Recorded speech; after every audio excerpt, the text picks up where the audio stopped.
concentrate on LinkedIn too much, right? It's a platform that I've never kind of really addressed as part of my business, right? Because at the end of the day, to me, I'm like, I see Facebook doing so well, I see Instagram doing so well, right? Because they're the mediums that appeal to us because they're out there in the open. So, like, you meet a person, how many people do you meet and go, oh my god, can I add you on LinkedIn? Yep. How many people do you meet in that industry? That's Like, right, how do you go out? Like, you go out at night time, whatever, and then let's say you meet a guy that's in business, whatever. You're like, oh, what's your Facebook page? Let me follow you, whatever. I don't really ever get people that go, hey, what's your LinkedIn page? Can I add you on LinkedIn? Yeah, that's right, yeah. Right? So LinkedIn, to me, the reason why it hasn't really appealed to me is because LinkedIn is not really in my face 24/7. Yeah, and why? And you're lucky because you're getting a lot of opportunities come your way anyway from your audience and stuff. So to give you some context, before I was using LinkedIn actively, I would like go on Google if I was searching for, like, I wanted accountants as clients, I would search for accountants in Perth, and then I would find the number on the website, and I'd be like, oh, can I speak to whoever the director is? And like, that's how I would get clients in business to business. And I just found that it was, you could only reach them at a certain point in time. They wanted to know who you are, why you were calling. You couldn't get the decision maker all the time. And on LinkedIn, you can do the same thing. You can find the people and you can contact them directly. And that's why I started using it, is literally just to get sales opportunities. I was hanging out with friends on there and stuff, but everyone says the same thing to me. Oh, I'm on LinkedIn, but I don't really do anything with it. I'm, as if that's like abnormal, but it's actually what most people are, doing. They're on there, they've got a CV on there because they kind of felt like they had to as like a requirement for their profession. But in Q1 of this year, the statistic was that Microsoft released is that LinkedIn went up in engagement by 24%. I'm pretty sure it was 24% in 3 months.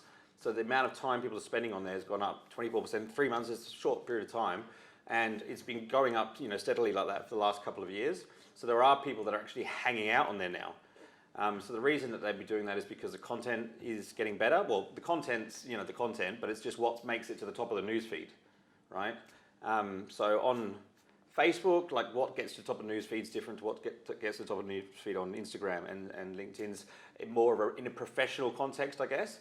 And I guess the people that are interested in those sort of professional articles are really just like, they're people who are really active in their industry. They're sort of people you get going to these conferences, learning about hydro, learning about, venture capital, all that kind of stuff. They're reading articles on LinkedIn, and they're not really interested in what's going on Instagram and that. So what's happening in the news feeds kind of new to me, relatively, like last couple of years.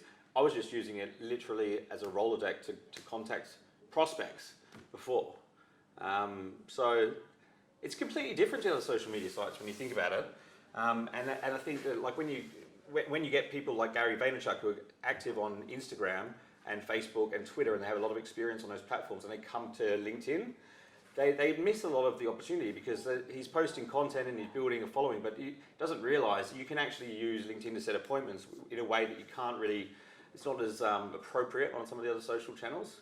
And the other thing is, when you do reach out to people on LinkedIn, they're normally either your first degree connections, which means you already know them, or they know the same people you do. So instead of saying to a client, hey, can you think of any other business owners like yourself that would be handy to introduce to me so I could get some referrals? You could actually look at all their connections. So, okay, these 10 people look ideal. And then when you go and meet them, say, hey, do you mind introducing me to any of these guys? So you've got visibility over your clients' network. So I think those are the lowest hanging fruit, because if they know the same people you do, they know people that you've already helped, they're more likely to do business with you. It's just no difference to, my sister, hiring you for the wedding. She'd heard from multiple people that you're the best.